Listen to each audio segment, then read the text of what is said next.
Thank you all for being with us here today. I'm glad that you're here to hear from your peers who are in the trenches with you and writing winning proposals. And we can learn from her experience and talents. So I just want to go over kind of real briefly how we got to this moment today. Every other year, GrantStation and the Grant Professionals Association hosts the winning grant proposal competition. And any nonprofit that has won an award in the previous 2 years can submit their proposal to us for consideration. This year we had 245 submissions, so there was a lot more than usual, which was very, very exciting. Um, what we then do is we are able to then share these proposals on our website so that nonprofit members can come read successful proposals and help with their own development. And reading successful proposals is a really great way to help you learn how to write successful proposals. And the other reason is just to kind of give some recognition to those grant professionals out there that are just doing great work and with very little kind of pats on the back, if you will. So we're able to highlight some of those big winners. So what we do is we have a team of judges. Gail Carpenter and Mike Chamberlain were two judges, but they weren't able to be with us today. But they've been doing this since GrantStation and the Grant Professionals Association started this, and so they were our part of our judges. But on the webinar today, we have Susan Schaefer, who's the principal of Resource Partners. She's also a GrantStation presenter and is presenting for us tomorrow. And she really helps her clients secure those large, impactful, meaningful grants from foundations and corporate foundations. So thank you, Susan, for being here and for helping us out.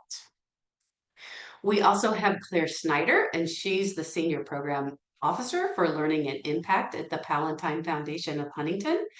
So we got the viewpoint of the foundation folks as well as we were judging, which was wonderful. And Claire has a lot of experience on the ground in education and advocacy and fostering community connections. So thank you, Claire, for being here. And then I'm Alice Ruhnke, and I'm the president of Education and Outreach here at GrantStation.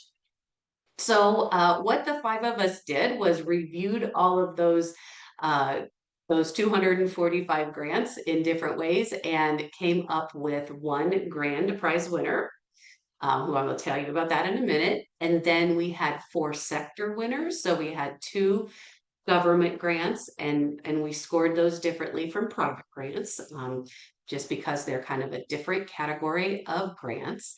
And then we had 8 honorable mention winners. And here is just a list of those who were our honorable mentions. And you can go on the website and connect with those organizations. And at the end of the webinar, I'll show you where you can get access to all of their grant applications so you can read through them. And then we had our sector winners. Again, like I said, 2 from private, from the Wide Angle Youth Media and Musical Bridges Around the World, and then 2 government grants from Here Tomorrow and KCA Grant Consulting. But our winner was Free Minds.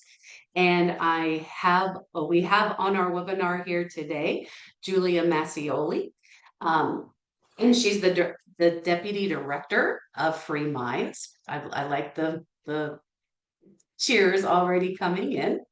And I'll tell you a little bit about Free Minds. It's a Washington, D.C. based nonprofit that supports incarcerated and formerly incarcerated youth and adults through literary arts, trauma healing, workforce development, and peace building.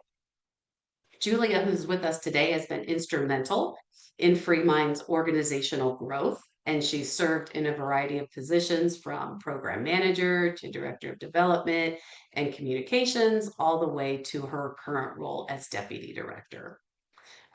Julie is passionate about elevating the writing of Free Mind members and uses her professional writing experience as editor of Free Minds magazine and literary anthologies. So welcome to our webinar, everyone, and welcome Julia especially.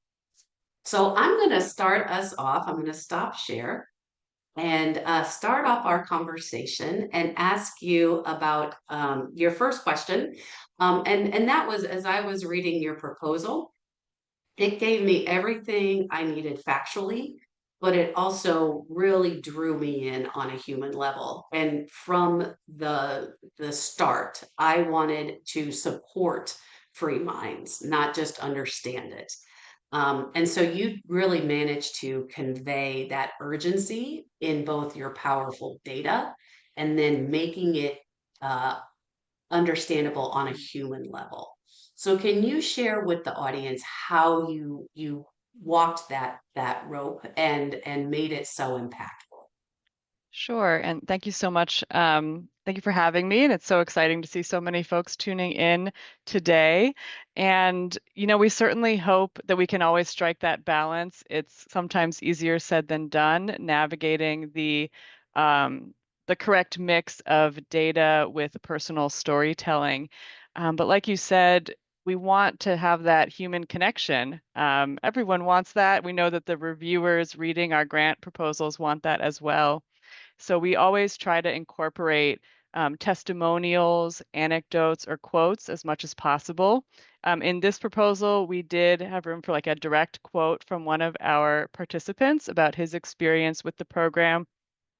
Sometimes we don't have space for that, but even then we try to tell the story of our programs through that sort of personal experience that someone might have. And of course, it helps to make that connection with the reviewer, but we also think it serves a very practical approach of helping people understand what could be complex issues with the criminal legal system, given our work.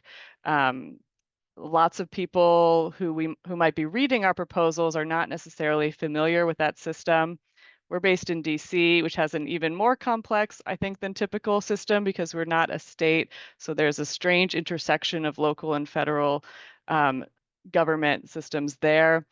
And rather than sort of getting bogged down in some of the details of those bureaucratic systems or the details sometimes of our own multifaceted programmatic approach, if we can tell that story through what the experience is like for someone in the program, we think that that can be more impactful and can help a reviewer understand that experience easier than maybe saying, oh, you go to this place, you go to this facility and this thing happens there, then you go to this facility and something else happens there.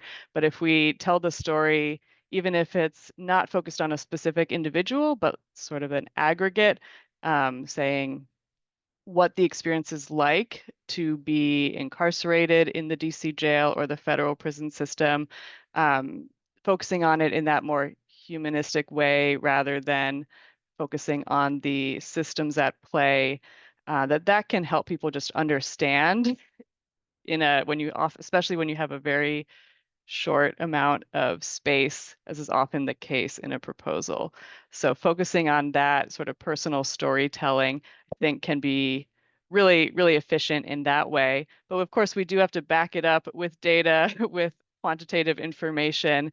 So we want to use the data as a way to support the storytelling that we're doing in the proposal by showing that we do have this broad impact that we can share, that we can back up with evidence-based data, and that supports the stories and the anecdotes that we are incorporating into the proposal. I think having data also shows our own investment as an organization in our work because we are continuously evaluating, assessing our program with the goal of always doing the best that we can for our communities. So showing that we have data to support our work and our storytelling also shows that we are invested in that aspect as an organization as well. Julia, congratulations. It Thank you. really was an excellent proposal. And I love the way that you just position the storytelling as often being more important than some of the technical insider baseball aspects. I think those are things we can all get caught up in. And my question for you is also somewhat of a technical nature in that I think a lot of organizations, especially the larger their requests become, feel this pressure that they need to talk about scaling and growth.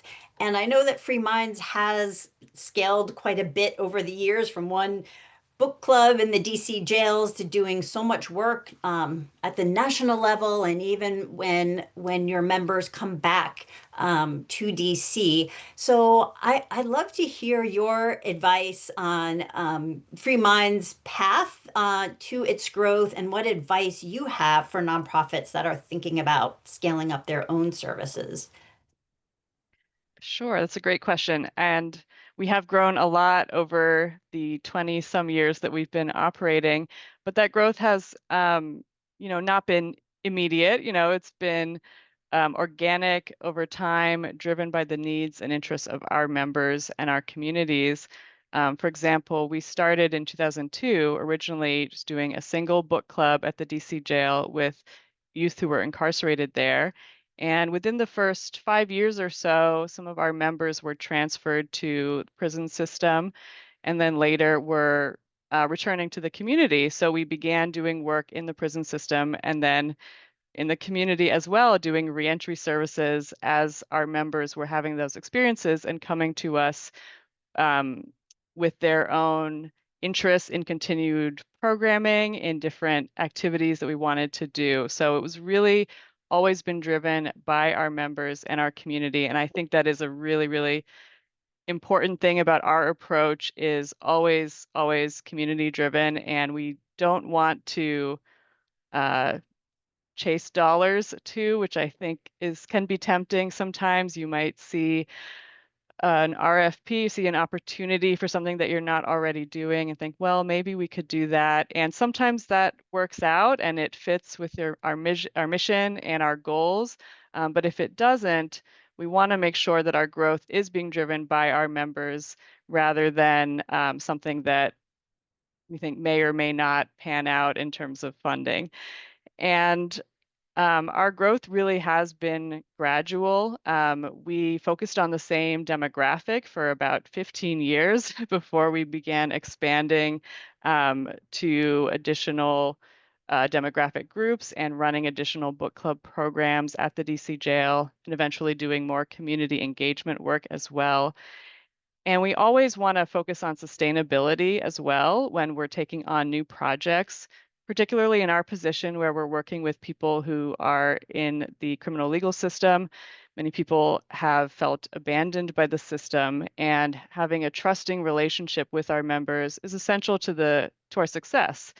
And so the last thing we want to do is overpromise and underdeliver. So if we take on a new project or a new idea, we do try things, we do pilot projects and things like that, but we always want to do it with the goal of adding something to our permanent programming if it's a good fit, if it's a positive experience for everyone.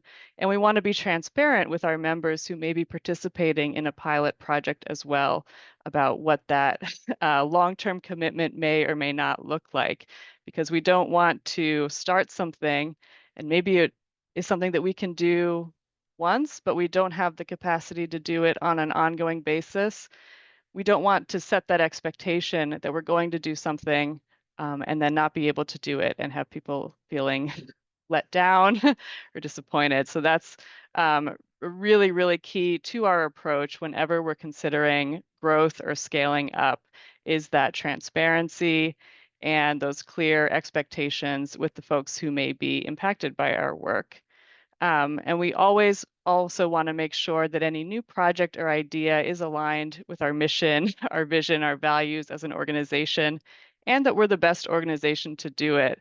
We are firm believers in working collaboratively with other organizations in the nonprofit sector, just in this ecosystem.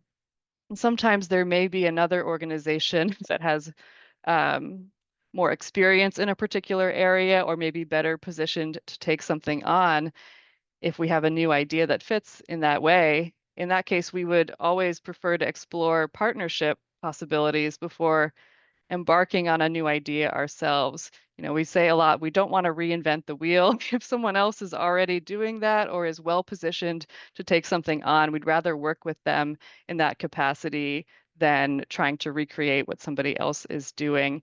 And I think that's a really, really been very important for us as we have grown as well. And really just like I said before, we always want to focus on meeting the needs of our members and our community first and foremost. So we always want to be responsive to their interests, to their experience, to their feedback as well, and to let that be the driving force of all of our growth.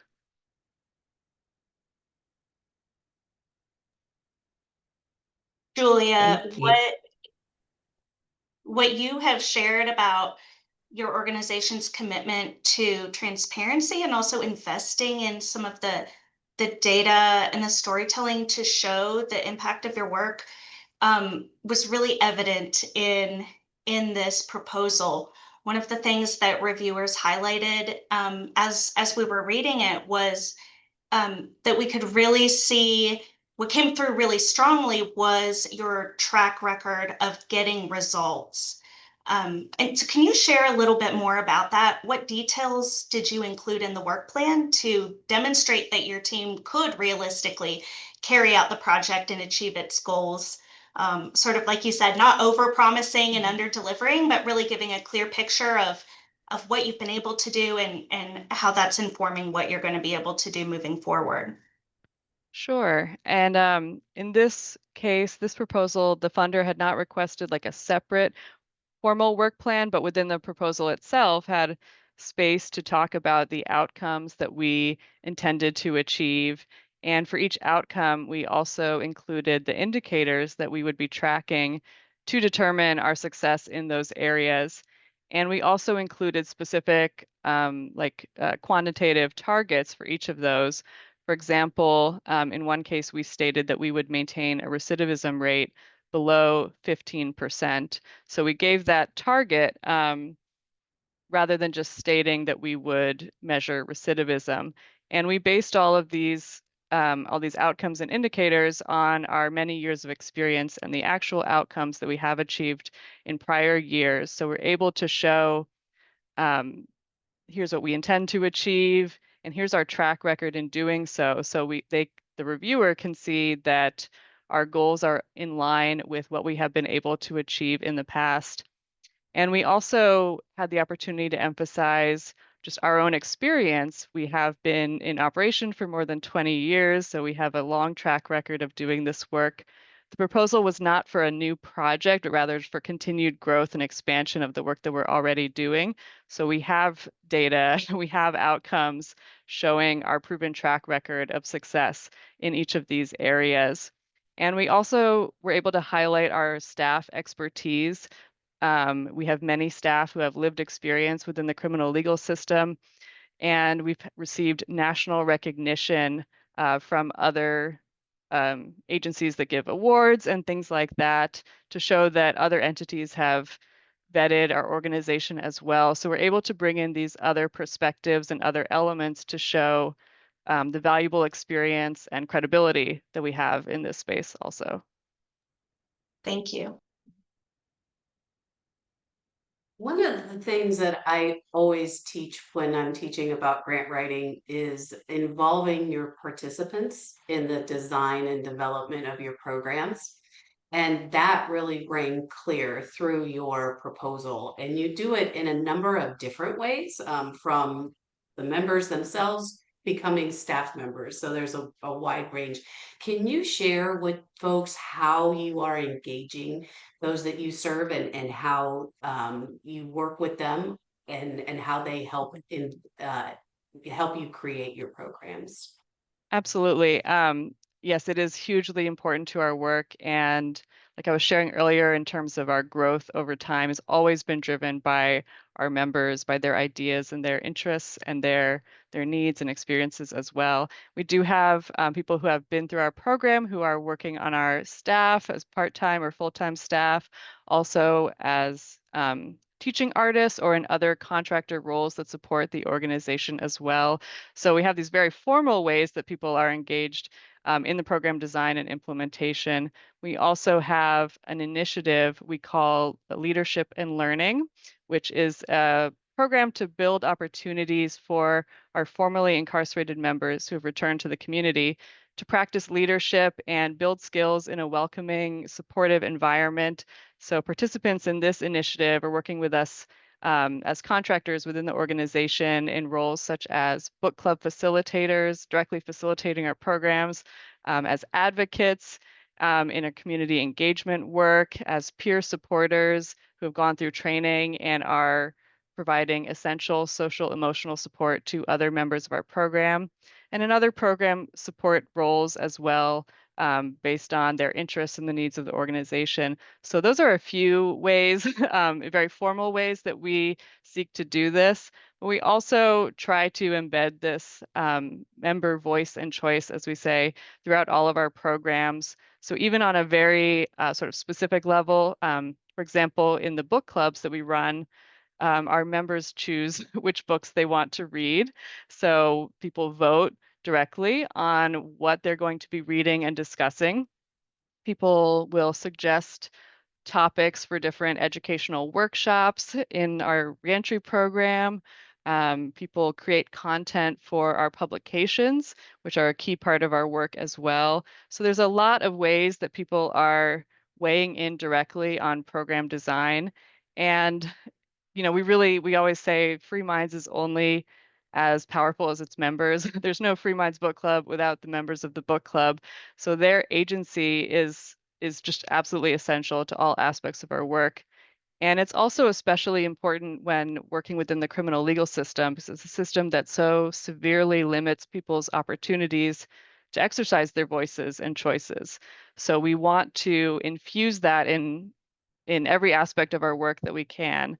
This also creates like a sense of ownership and investment from the people participating in the program, as they, we hope, identify as members of the book club rather than just recipients or like in a passive role receiving programming.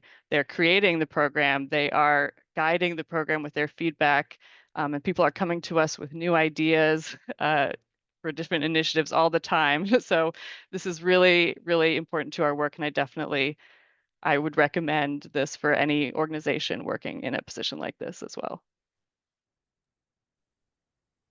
Julia, I'd love to hear you talk a little bit about your organizational partnerships. I think most of us know that proposals often have a very discrete section to list partners, but I really appreciated the way that you wove some of them into the narrative. They came across to me as a very strong element of what it is you do. So I'd love you to talk a little bit about the partnerships themselves and how you develop them to the degree that it appears you do, and what advice might you have for organizations that are looking to build those partnerships, and maybe importantly for this conversation, describing them in proposals. Absolutely. Yeah, this was one of those proposals that had, like I said, a very discrete section to describe key partnerships. And in this case, I believe the funder also said to name just 3 partners. And we, of course, have many more organizations that we work with, but we did highlight a few that we thought were particularly relevant to that proposal that we were working on. But in all of our partnerships and collaborations, first and foremost, we want to ensure that our partners are aligned with our mission, our vision, and our values. Without shared values, I just think you just can't really have a strong long-term partnership. So that's absolutely essential. And so when we're going about like building or developing a new partnership, of course, we want to do some research about the potential partner and discussions with them about their goals, their approaches, their methodologies. And it's also really important to utilize your network to get to know the different organizations working in the ecosystem and to talk directly to people who have been directly impacted and have worked with those organizations in order to understand what their experience has been like. For example, one of the partners that we highlighted in this proposal, so another DC nonprofit called Life Pieces to Masterpieces, we've known them for many, many years. Our staff had been to some of their events, had met with people who had gone through their program. So we really got to know what that experience was like from people directly impacted by their work. And so we knew that they were a partner that shared our values, that we could trust, and that it would be a positive experience. And it was also a long-term investment. Like I said, we got to know this partner over many, many years. And it can really take time to build that kind of relationship because the best partnership is relational. It's not transactional, we would hope. And sometimes we might start out with an initial idea for a collaboration or even something with a funding opportunity attached to it. And those don't always pan out right away, but staying in community with each other, in communication, can organically lead to new ideas and new opportunities. Like in this case, this partner, Life Pieces to Masterpieces, about, I think, 6 years ago, we worked very hard on a joint grant application for a partnership idea that we wanted to do. And we didn't get that grant. So we didn't end up doing that specific idea because we didn't have the funding to do it. But we continued to remain in communication with them frequently. We talked with them a lot about different ways that we could engage with them that would benefit both of our organizations. And we tried a number of different things before reaching the point where we're at now with the specific kind of collaboration that we do currently. But we've gone through many iterations, many adaptations, and I think that's a sign of a good partner that will adapt and grow and generate ideas, together for the mutual benefit of all involved.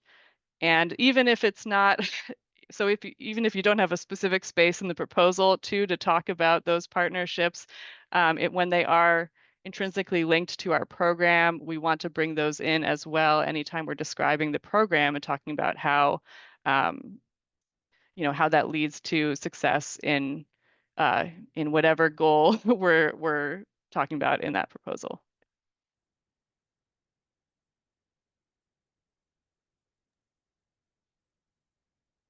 I think that probably many of us can agree that goals and outcomes section can be one of the most challenging parts of writing a grant application. And you did such a fantastic job with that. And what we've noticed in this proposal was that your outcomes are both visionary, something really big and ambitious, like reducing recidivism, those big long-term goals, and also very concrete. You're tracking employment, literacy gains, leadership roles in your organization or in the programming that participants are taking on. How did you decide which goals to include and how specific to make them? That's a great question, and it's definitely something that we sometimes struggle with, navigating different goals and outcomes and objectives and all that terminology as well. And in some cases, with some proposals, they even will say name 3 or something or name 5. So sometimes you're adhering to those kinds of requirements as well.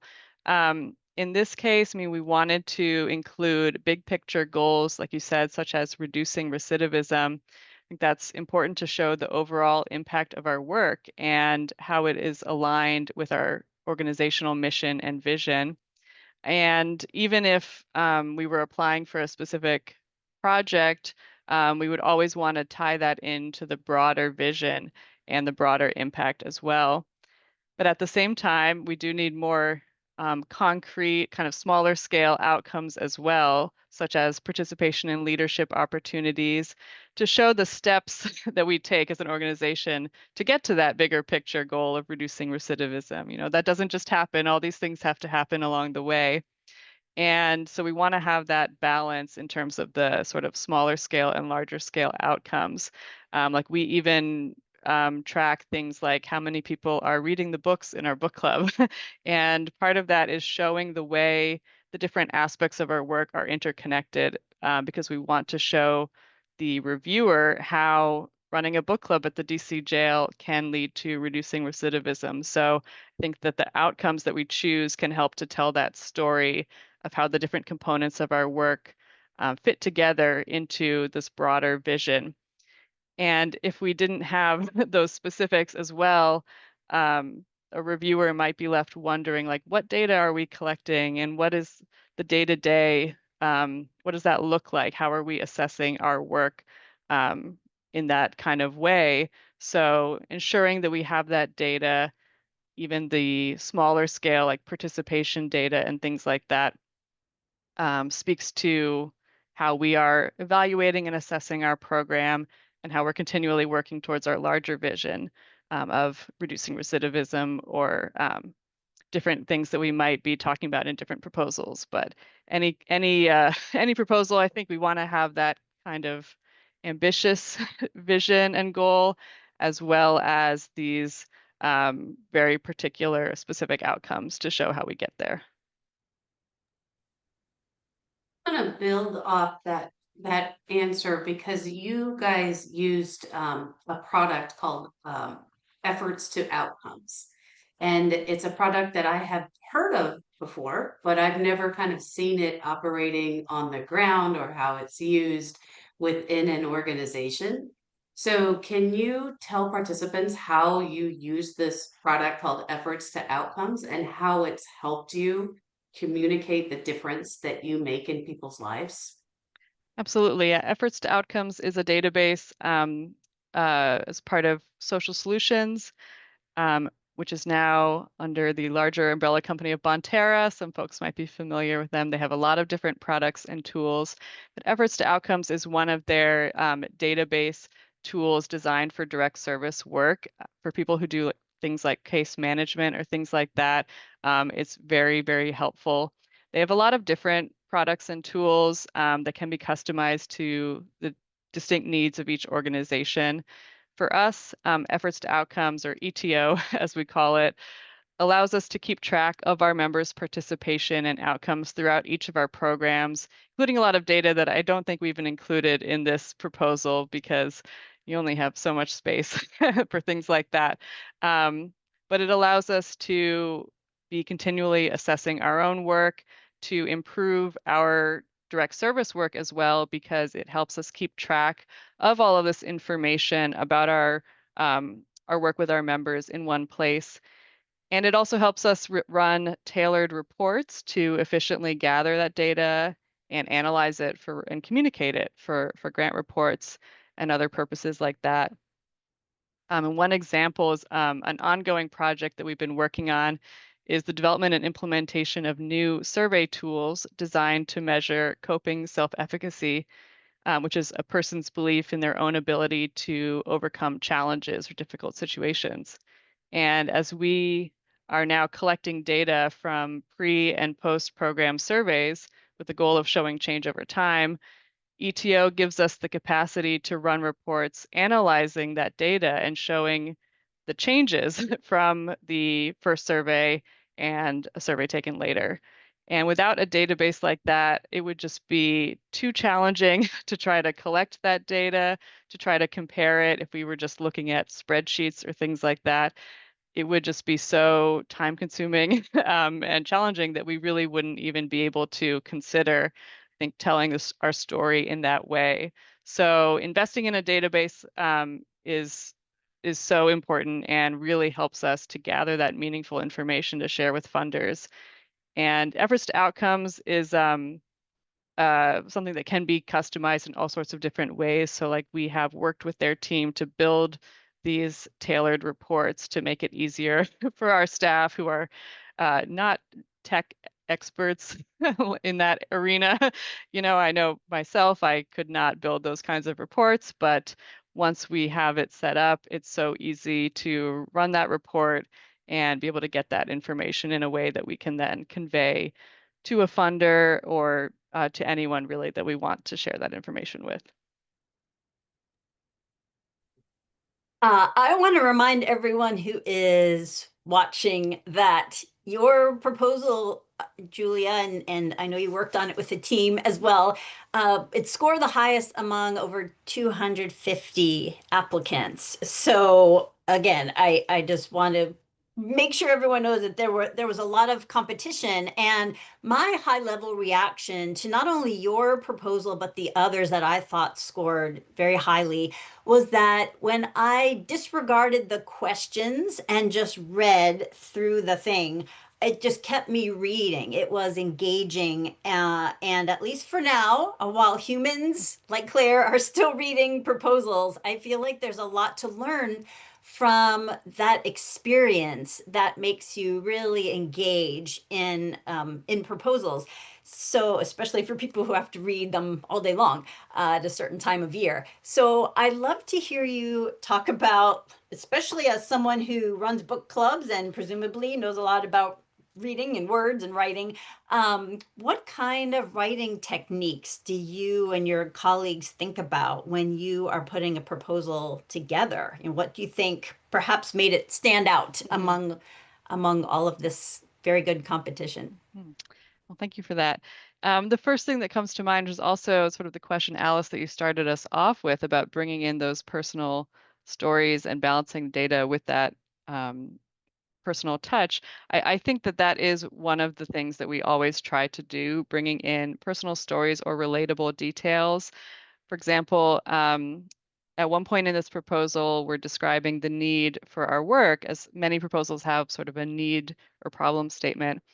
And we touched on some of the harmful consequences of incarceration that a reviewer might not be familiar with. One of the examples we gave was someone who's been in prison for decades and has never had the opportunity to use a smartphone before, and then coming home to the community where that's essential for day-to-day life in so many ways.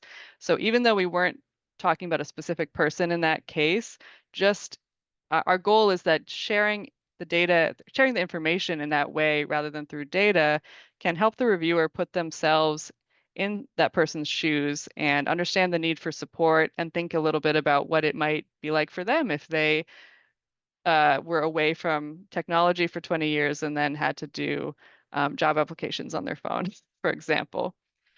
And so bringing in that kind of storytelling, I think, is really important. And we also want to make sure that we're using clear and sort of plain language as much as possible. We want to avoid lingo that people might not be familiar with, whether that's like technical terms from the legal system or just our own internal terminology that we have, different names of our programs and initiatives. And sometimes we fall into this trap of naming everything, and that can sometimes just be overwhelming, I think, for a reviewer who's not familiar with those terms. So using plain language as much as possible is really important as well.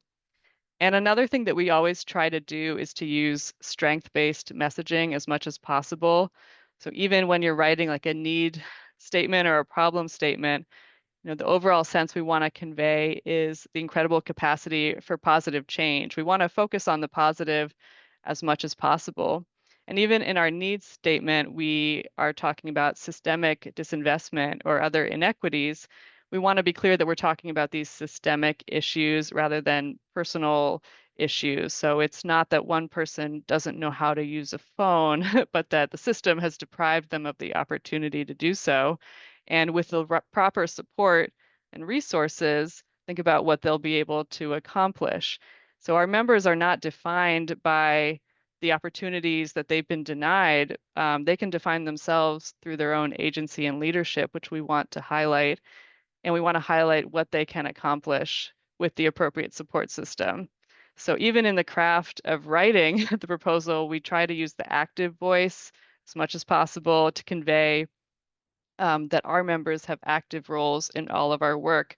They're not passive recipients of programming, but active learners, writers, and contributors in a variety of ways. So even on a sentence level, that might be saying, if we're describing an educational workshop, we'll say our members are practicing these skills or demonstrating them or learning these skills rather than saying, we are offering this and people are receiving it. So we always want to write in that active way as much as possible. And I think that that helps to just convey the overall story of our work in a clear and efficient way, we hope. I love that so much and appreciate you sharing. I think one thing that came through to all of us so strongly was the deep regard that you have for the dignity of your members, and um, that is just even more profound considering some of the lack of respect for dignity that many may have experienced in the system. And so I think it sort of is like what Alice mentioned in the very beginning, that your proposal, it didn't just educate us about your work, it drew us in, and we got a sense of your team and who you are as an organization, what your values are, just by the way that you talk about your people and your work, and just those little touches that you mentioned that are so much a part of who you are as an organization. My question for you now is that if you had to give nonprofit professionals one or two biggest takeaways from writing this award-winning proposal, what would they be? Thank you for that. First thing that comes to mind, and people have probably heard this before, but know your audience. In this case, the funder that we were applying to had a review committee comprised of people who were not necessarily like foundation staff or people with a great deal of experience with foundation grants or with the criminal legal system or other aspects of our work. So we knew that we couldn't expect a reviewer to necessarily know the ins and outs of the prison system or to be familiar with industry jargon. So we always wanted to, again, like write in clear language as much as possible and to just show them a glimpse of what incarceration or reentry could be like for a person and what the experience of participating in our program could be like. So telling our story in that way to someone who may not have all the background of the system that we're operating in, but can understand on a sort of human to human level what that experience might be like and what the support system would be like and what the positive benefits could be. And I've talked also about data today. And so another piece of advice I would say is understanding the role of data and how to balance the quantitative and qualitative information. We do need both in order to show our work and the full impact of our work. The qualitative storytelling, these anecdotes and things like that are often more memorable and easier for someone to connect with.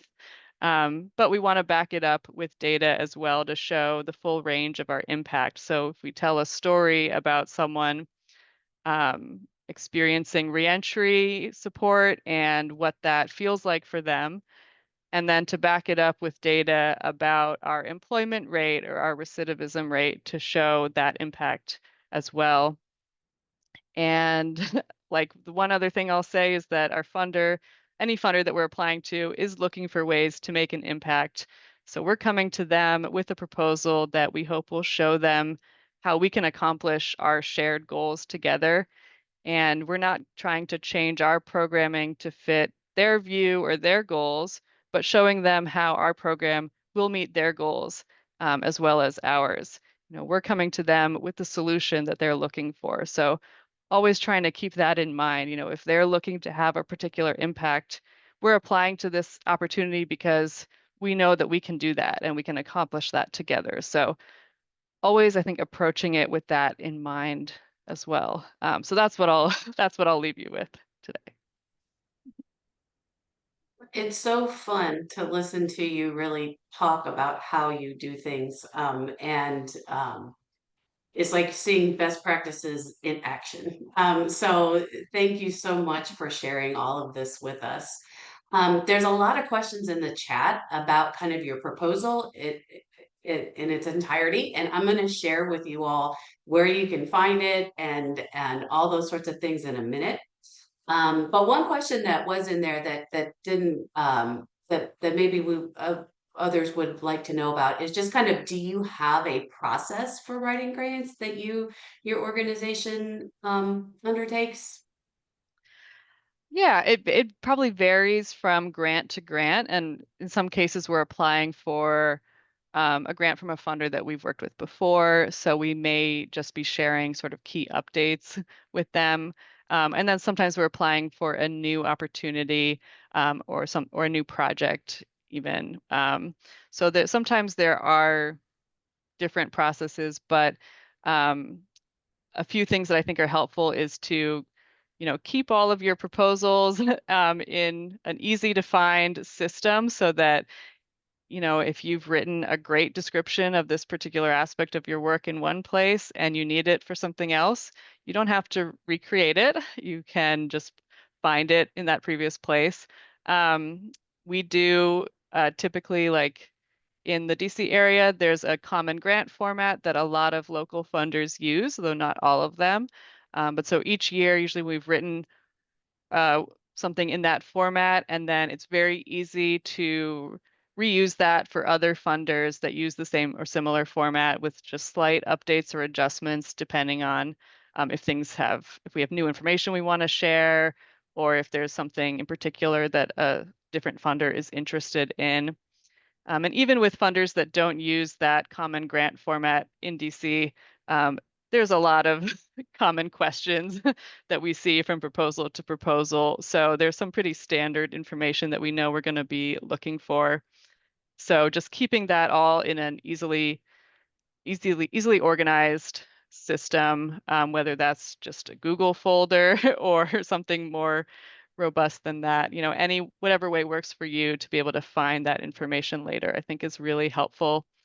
And we do go through a collaborative process. I mentioned that this was a team effort. I think if I didn't, I'll say it now. This grant was a team effort. We have someone write an initial draft, and then we work on it together as a team. We go through rounds of revision until we have something that we're happy with that we can submit to the funder. And sometimes that may be a shorter process than others. So we also try to assess the return on investment for different opportunities. If something is a very small amount of money versus a larger amount of money, we might spend different amounts of time on it. Or if something is a new proposal versus a proposal to a funder that we worked with from year to year, then again, we might just invest different amounts of time because we know that the new opportunity, is less familiar with our work, and so is going to need a different level of investment on our part to convey our program versus a funder that we know knows us very well and may just be looking to see if there are any key updates for the new year. Excellent.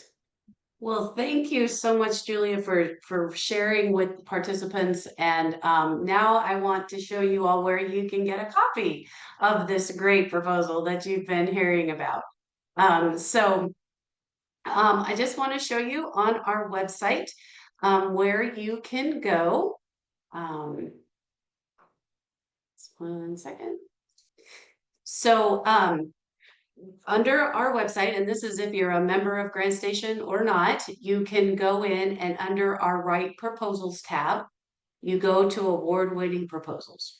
And you can just pick up 2025's under the 2025 tab, but we also made a searchable for all the way back to like 2019 when we've been doing this. So you can go in and select, I'm looking for a grant that's either a government grant or a private grant. You can look for different areas of interest. Looking for something in healthcare or justice or community development. And then even if we had, if the grants were really specific about a type of support of creating a building or getting equipment or anything like that, you can select that as well. And then you just hit submit and you get something that looks kind of like this. This was one of our honorable mentions, but it, comes up with where the grant was from and who wrote it and what the areas of interest are. And then you just click right on here on view proposal, and you can check out every honorable mention, every sector award, and every grand prize winner back to 2019. So there's lots of opportunities to pull up both Julia's application and then any other ones that are in your area of interest to really hone in on your own skills and learn from them and write your own winning grant proposals. Just a couple of things I just want to share with you as we kind of hop off for the day, but I did want to share just that GrantStation, we just this last week launched our online learning academy, where traditionally we've had it where you can buy individual webinars and things like that, and you can still do that. But we've put it in a subscription model. So for a price for a year, you can access over 100 of our live webinars. So you get all those webinars that we offer over the year. We have in-depth online courses that you can take on your own. We added a resource library for templates and examples. And then we're going to be having some interactive sessions with experts around grant writing and AI and different things like that for you to come and get your questions answered. So if you are interested in joining the Online Learning Academy, you can just go to our website and go to online education and click the Online Learning Academy. And we are having a sale that's $75 off. So it's only $474 to get access to all of our webinars for an annual subscription. And that's good through October 19th. And Julia won one of these as being the grand prize winner. So excited to have her as part of the Academy as well. And then I just have kind of a little favor as well. Every year we do the State of Grant Seeking survey to understand how nonprofits are, what kinds of funds they're applying for, what they're getting, what their challenges are, all those sorts of things. But because this year has been so much upheaval because of the government grants, we relaunched the survey. And so if you are or have received government grants, we're really trying to if you could fill out the survey so that we can understand how everybody's coping, how they're doing things, and then we can start to wrap additional education around what it is that people need, if it's more advocacy skills or diversifying your funding or whatever it is that folks need. So if you could take that survey for us, we would really appreciate that. So I'm just going to close with once again thanking Julia and thanking our wonderful judges, Susan and Claire and Mike and Gail. We couldn't do this without you. Start writing those proposals. In 2 years, we hope to see yours as part of our competition. And you will be receiving a copy of the slides and the recording and a little kind of takeaway sheet from what Julia had spoke about to help with your own grant seeking. So thank you so much everyone for being here, and we hope to see you on another GrantStation webinar. Visit GrantStation to see our latest online education offerings in the form of live webinars, interactive workshops, and on-demand learning. GrantStation.com.